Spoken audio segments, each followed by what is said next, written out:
Chapter making of Gandhi. आइए इस chapter को समझते हैं।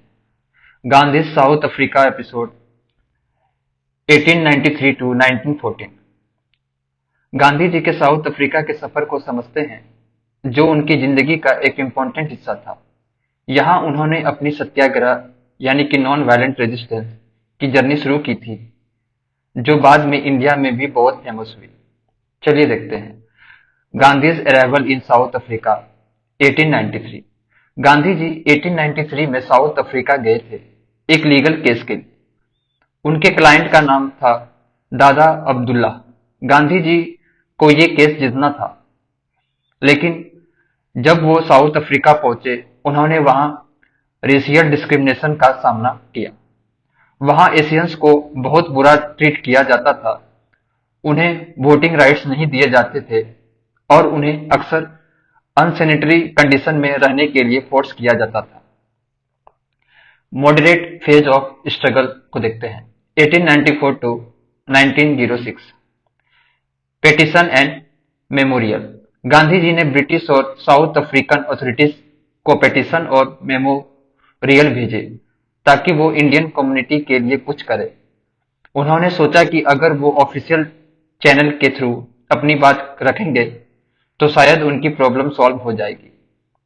Natal Indian Congress. Gandhi ji ने नेटल इंडियन कांग्रेस बनाई, जिसका मेन पर्पस था इंडियन कम्युनिटी को यूनाइट करना। इस ऑर्गेनाइजेशन का गोल था रेशियल इक्वलिटी और इंडियन राइट्स के लिए फाइट करना। Indian Opinion newspaper. Gandhi ji ने एक न्यूज़पेपर भी स्टार्ट किया, इंडियन ओपिनियन, जिसमें उन्होंने इंडियन कम्युनिटी के इश्यूज को हाईलाइट किया और उनके राइट्स के लिए आवाज उठाई। अब फेज ऑफ पैसिव रेजिस्टेंस और सत्याग्रह 1906 टू 1914 को देखते हैं। सत्याग्रह मूवमेंट। 1906 में गांधी जी ने सत्याग्रह यानी कि पैसिव रेजिस्टेंस की शुरुआत की। सत्याग्रह का मतलब था नॉन वायलेंट प्रोटेस्ट या अहिंसा के साथ सत्याग्रह। गांधी जी ने ये डिसाइड किया कि वो डिस्क्रिमिनेटरी लॉज के खिलाफ पीसफुल रेजिस्टेंस करेंगे। फर्स्ट सत्याग्रह कैंपेन। फर्स्ट सत्याग्रह उन्होंने रजिस्ट्रेशन सर्टिफिकेट्स के अगेंस्ट किया। साउथ अफ्रीकन गवर्नमेंट ने इंडियंस को फिंगरप्रिंट के साथ रजिस्ट्रेशन सर्टिफिकेट कैरी करने के लिए फोर्स किया था। गांधी जी ने इसको अनफेयर माना और उसके खिलाफ सत्याग्रह चलाए। Other campaigns. गांधी जी ने और भी कैंपेन्स चलाए, जैसे कि पोल टैक्स जो इंडियंस को पे करना पड़ता था, इंडियन मैरिज के इनवैलिडेशन के खिलाफ और इंडियन माइग्रेशन रेस्ट्रिक्शन के अगेंस्ट। ये सब लॉज इंडियंस को डिस्क्रिमिनेट करते थे। Non cooperation penalties. सत्याग्रह का एक इंपॉर्टेंट पार्ट था नॉन कोऑपरेशन। गांधी जी ने अपने फॉलोवर्स को कहा कि वो डिस्क्रिमिनेटरी लॉ को फॉलो ना करें और अगर उन्हें पेनाल्टीज जैसे कि जेल जाना भी भुगतना पड़े तो भी वो अपना प्रोटेस्ट कंटिन्यू रखें। अब गोखले सपोर्ट एंड विक्ट्री को देखते हैं। गोखले रोल। गोखले ने इंडिया में भी साउथ अफ्रीकन इंडियंस के लिए आवाज उठाई। उन्होंने पब्लिक ओपिनियन को मोबिलाइज किया और ब्रिटिश गवर्नमेंट पर प्रेशर बनाई कि वो साउथ अफ्रीकन इंडियंस के इशू को सॉल्व करे। विक्ट्री। गांधी जी की एफर्ट से साउथ अफ्रीकन गवर्नमेंट को इंडियन डिमांड्स माननी पड़ी। उन्होंने पोल टैक्स रजिस्ट्रेशन सर्टिफिकेट्स और इंडियन मैरिजेज के इशू को रिजॉल्व किया। अब Tolstoy Farm 1910 to 1930। Foundation of Tolstoy Farm. Gandhi ji ने टोल्स्टॉय फार्म 1910 में स्टेब्लिश किया। ये farm Russian writer Leo Tolstoy के नाम पर रखा गया, जिसे गांधी जी एडमायर करते थे।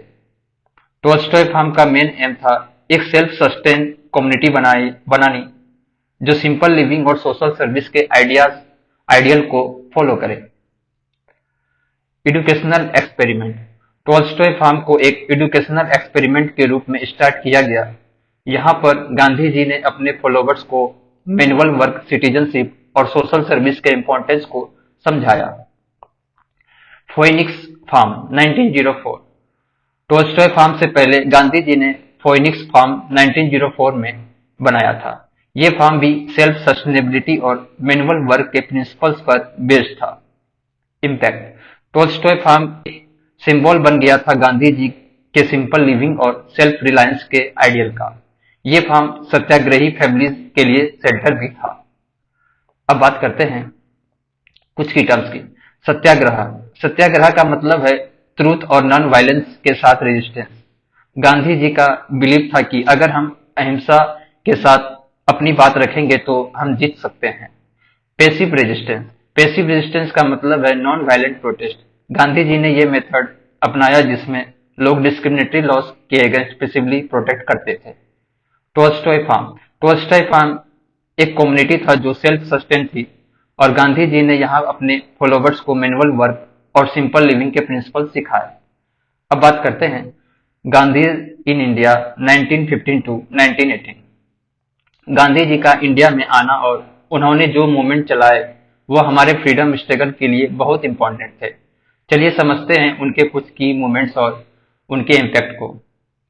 Gandhi's return to India 1915। Gandhi ji जनवरी 1915 में साउथ अफ्रीका से इंडिया वापस आए। उन्होंने पहले एक साल इंडिया की कंडीशन को समझने के लिए टूर किया। इस दौरान उन्होंने पॉलिटिकल पोजीशन लेने से बच के रखने की कोशिश की क्योंकि उन्हें इंडियन सोसाइटी और लोगों के इशू को समझना था। गांधी जी ने मॉडरेट पॉलिटिक्स को उतना सपोर्ट नहीं किया और होम रूल एजिटेशन को भी वर्ल्ड वार फर्स्ट के दौरान उन्होंने उतना नहीं समझा। उन्होंने अपने आप को इंडियन मासेस के बीच समझाने की कोशिश की। चंपारण सत्याग्रह 1917 को देखते हैं। चंपारण में इंडिगो प्लांटर्स के द्वारा फार्मर को एक्सप्लॉइट किया जा रहा था। यहाँ के पीजेंट्स को इंडिगो उगाने के लिए फोर्स किया जाता था जिसमें उन्हें बहुत कम पैसे मिलते थे। राजकुमार शुक्ला ने गांधी जी से मदद की अपील की और उनके साथ गांधी जी चंपारण गए। गांधी जी ने वहां सिविल डिसोबीडियंस की शुरुआत की जिसमें उन्होंने गवर्नमेंट ऑर्डर्स को तोड़ दिया और पनिशमेंट का सामना किया। आउटकम्स ये हुआ कि गांधी जी की जीत हुई। तीन कतिया सिस्टम को बंद कर दिया गया जिसमें इंडिगो को 3/20 पार्ट्स ऑफ लैंड पर उगाना पड़ता था। पीजेंट्स को कंपनसेशन दिया गया और ये इंडिया में सिविल डिसोबीडियंस का पहला सफल एग्जाम्पल था। अब अहमदाबाद मिल स्ट्राइक फरवरी 1918। अहमदाबाद के कॉटन मिल्क वर्कर को प्लीग बोनस को लेकर अपनी वेजेज में इंक्रीज की जरूरत थी लेकिन मिल ऑनर्स उन्हें ये नहीं दे रहे थे। अनुसुईया साराभाई जो अंबालाल साराभाई की बहन थी जो अहमदाबाद मिल ऑनर एसोसिएशन के प्रेसिडेंट थे, उन्होंने गांधी जी से मदद मांगी। गांधी जी ने नॉन वायलेंट स्ट्राइक का एडवाइस दिया और हंगर स्ट्राइक भी शुरू की। गांधी जी का ये अप्रोच बहुत इफेक्टिव रहा। आउटकम्स ये हुआ कि ट्राइब्यूनल ने 35% वेज हाइक अप्रूव किया जो वर्कर के लिए एक बड़ी जीत थी। अब खेदा सत्याग्रह मार्च 1918। खेदा गुजरात में क्रॉप फेल्यूर और ड्रॉट के वजह से किसानों को टैक्स नहीं देने का था लेकिन ब्रिटिश गवर्नमेंट ने टैक्स डिमांड किया जो किसानों के लिए बहुत मुश्किल था। इस मूवमेंट की लीडरशिप सरदार पटेल और गांधी जी ने की थी। खेदा में सभी कम्युनिटीज ने मिलकर इस टैक्स रिवोल्ट में हिस्सा लिया और उन्होंने डिसिप्लिन बनाए रखा। गवर्नमेंट ने आउटकम्स ये निकला कि गवर्नमेंट ने टैक्सेस को सस्पेंड कर दिया, रेट इंक्रीज को रिड्यूस किया और कॉन्फिस्केटेड प्रॉपर्टी को वापस कर दिया। ये भी एक विक्ट्री थी किसानों के लिए। अब बात करते हैं कुछ की टर्म्स की। Civil disobedience. सिविल डिसोबीडियंस का मतलब है non violent law breaking. Gandhi ji ने यह सत्याग्रह अपनाई थी जब उन्होंने अनजस्ट लॉ के खिलाफ प्रोटेस्ट किया। इसमें लोग गवर्नमेंट ऑर्डर को तोड़ते हैं लेकिन वायलेंस का यूज नहीं करते। Tax revolt. टैक्स रिवोल्ट का मतलब है जब किसान या लोग अनजस्ट टैक्स के खिलाफ प्रोटेस्ट करते हैं। खेदा सत्याग्रह में टैक्स रिवोल्ट के थ्रू किसानों ने अपना हक के लिए लड़ाई लड़ी थी। अब रॉलेट एक्ट 1919 को देखते हैं। रॉलेट एक्ट के बारे में समझते हैं जो ब्रिटिश गवर्नमेंट ने फर्स्ट वर्ल्ड वॉर के बाद इंडिया में लगाया था। ये एक्ट कैसे फ्रीडम स्ट्रगल को बढ़ावा दिया और गांधी जी ने कैसे इसके खिलाफ सत्याग्रह शुरू की, ये समझते हैं। कॉन्टेक्स्ट।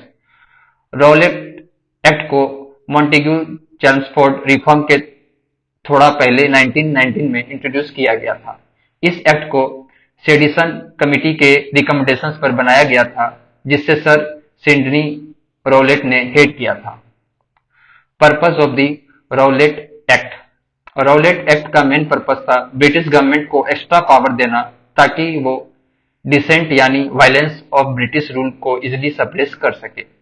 ये एक्ट इंडियन फ्रीडम स्ट्रगल के लिए एक मेजर ब्लो था, क्योंकि इसने इंडियन सिटीजन की बेसिक राइट्स को रिस्ट्रिक्ट कर दिया।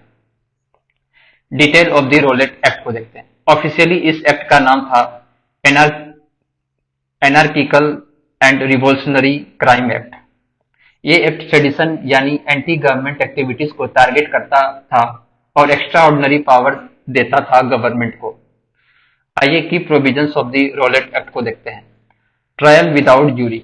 इस एक्ट के अंदर एक्यूज को जूरी ट्रायल नहीं मिलता था, मतलब जज के डिसीजन के बिना उन्हें गिल्टी या इनोसेंट डिसाइड करना होता था। Arrest without warrant. अगर किसी को ट्रीजन या देश के खिलाफ काम करने का सस्पिशियन होता था तो उसे वारंट के बिना अरेस्ट किया जा सकता था। Suspension of habeas corpus. Habeas corpus का मतलब है कि इलीगल डिटेंशन के केस में कोर्ट से अपील करना। इस एक्ट ने इस राइट्स को सस्पेंड कर दिया था, मतलब अगर किसी को इलीगल अरेस्ट किया गया तो उसे कोर्ट में चैलेंज नहीं किया जा सकता था। अब इम्पैक्ट ऑफ रॉलेट एक्ट को देखते हैं। इस एक्ट के जरिए फ्रीडम ऑफ स्पीच और असेंबली पर वार टाइम रेस्ट्रिक्शंस लगा दिए गए। लोगों को अपनी बात कहने का हक नहीं था और कोई भी एंटी ब्रिटिश प्रोटेस्ट को सप्रेस किया जा सकता था। गांधीज रेस्पॉन्स को देखते हैं। The Black Act. Gandhi ji ने रॉलेट एक्ट को ब्लैक एक्ट कहा क्योंकि ये एक्ट इंडियन मासेस के लिए बहुत अनफेयर था। उन्होंने मास प्रोटेस्ट की कॉल दी और सत्याग्रह शुरू की, जिसमें पीजेंट्स, आर्टिसंस और अर्बन पुअर सब शामिल हुए। अब फॉर्म्स ऑफ प्रोटेस्ट को देखते हैं। हड़ताल, strike, fasting, prayer meeting, civil disobedience और अरेस्ट को एक्सेप्ट करना, ये सब प्रोटेस्ट का फॉर्म थे। अप्रैल 6, 1919 को नेशनल वाइड हड़ताल यानी कि स्ट्राइक की गई थी। ये प्रोटेस्ट इतना स्ट्रांग था कि इंडियन लीडर्स जैसे मोहम्मद अली जिन्ना, मदन मोहन मालवीय और मजहर उल हक सबने रॉलेट एक्ट के खिलाफ अपने रेजिग्नेशन दे दिए थे। अब violent demonstration and national upheaval. Rowlatt act के खिलाफ प्रोटेस्ट के दौरान कई वायलेंट डिमॉन्स्ट्रेशन भी हुई थी। कलकत्ता, मुंबई, बम्बई, दिल्ली, अहमदाबाद और पंजाब में एंटी ब्रिटिश अपसर्ज देखा गया। ये 1857 के बाद का सबसे बड़ा एंटी ब्रिटिश मूवमेंट था। अब कुछ की टर्म्स को देख लेते हैं। सेडिशन। सेडिशन का मतलब है देश के खिलाफ कोई भी एक्टिविटी या स्पीच जो गवर्नमेंट को चैलेंजिंग करे। Habeas corpus. हैबिस कॉर्पस एक लीगल राइट्स है जिसमें अगर किसी को इलीगल अरेस्ट किया गया हो तो वो कोर्ट में अपील कर सकता है। सत्याग्रह। सत्याग्रह का मतलब है नॉन वायलेंट रेजिस्टेंस। अब बात करते हैं जलियांवाला बाग मैसेकर, अप्रैल 13, 1919। जलियांवाला बाग मैसेकर के बारे में बात करते हैं, जो एक ट्रेजिक इंसिडेंट था और इंडिया की इंडिपेंडेंस स्ट्रगल को एक नया मोड़ दिया। ये बैकग्राउंड में चलते हैं। अमृतसर में 1990 के आसपास वायलेंस बढ़ रहे थे और लोग अपने डिस्प्लीजर को एक्सप्रेस कर रहे थे। नेशनलिस्ट लीडर जैसे सैफुद्दीन किचलू और डॉक्टर सत्यपाल को अरेस्ट किया गया, जो प्रोटेस्ट को और ज्यादा इंटेंस बना गया। बैसाखी के दिन अप्रैल 13 लोग जलियांवाला बाग में इकट्ठा हो गए थे, जहां एक पीसफुल गैदरिंग हो रही थी। Troops intervention and martial law. Brigadier general Reginald Dyer को अमृतसर में ऑर्डर दिया गया था ताकि वो लॉज एंड ऑर्डर को रिस्टोर कर सके। डायर ने मार्शल लॉ लगा दिया था, जिसमें गैदरिंग, डिमॉन्स्ट्रेशन और असेंबलीज पर स्ट्रिक्ट रेस्ट्रिक्शन लगा दिए गए थे। द इंसिडेंट अप्रैल 13, 1990। जलियांवाला बाग में एक पीसफुल क्राउड था जो बैसाखी फेस्टिवल के लिए इकट्ठा हुए थे। डायर ने बिना वार्निंग के अपने ट्रूप्स को ऑर्डर दिया कि वो क्राउड पर गोली चलाए। रिजल्ट ये हुआ, ओवर 1000 लोग मर गए और 1500 लोग घायल हो गए, और ये एक मैसेकेयर था जिसमें इनोसेंट लोगों को मार दिया गया। Aftermath and brutalities. Martial law को पंजाब में एक्सटेंड किया गया और लोगों पर ब्रूटेलिटीज की गई। पब्लिक फ्लोगिंग और हुमिलिएशन भी की गई, जो लोगों के बेसिक ह्यूमन राइट्स के वायलेशन को दिखाता है। अब रिएक्शन टू दी मैसेकर को देखते हैं। रविंद्रनाथ टैगोर ने अपना नाइटहुड वापस कर दिया। ये प्रोटेस्ट था उनके लिए ब्रिटिश गवर्नमेंट के एक्शन के खिलाफ। गांधी जी ने अपना कैसर आई हिंद टाइटल वापस किया और उन्होंने ये रियलाइज किया कि ब्रिटिश गवर्नमेंट के साथ कोऑपरेशन करना इम्पॉसिबल हो गया है। उन्होंने कहा कि उन्होंने एक हिमालयन ब्लंडर किया था जब उन्होंने रॉलेट सत्याग्रह को शुरू किया था। गांधी जी ने 18 अप्रैल 1919 को रॉलेट सत्याग्रह को विड्रॉ कर लिया और ये डिसीजन उनके लिए एक टर्निंग पॉइंट था। Legacy and influence. Jallianwala Bagh massacre ने भगत सिंह जैसे यंग लीडर को इंस्पायर किया जो आगे चल के फ्रीडम स्ट्रगल में अपना रोल प्ले करेंगे। उधम सिंह, जो जलियांवाला बाग मैसेकर का एक सर्वाइवर था, उन्होंने माइकल ओ डॉयर, जो पंजाब का लेफ्टिनेंट गवर्नर थे, को एसेसिनेट किया क्योंकि उसने डायर के एक्शन को सपोर्ट किया था। अब बात करते हैं the Hunter committee of inquiry and aftermath. Jallianwala Bagh massacre के बाद ब्रिटिश गवर्नमेंट को इस इंसिडेंट की इंक्वायरी करने की जरूरत महसूस हुई।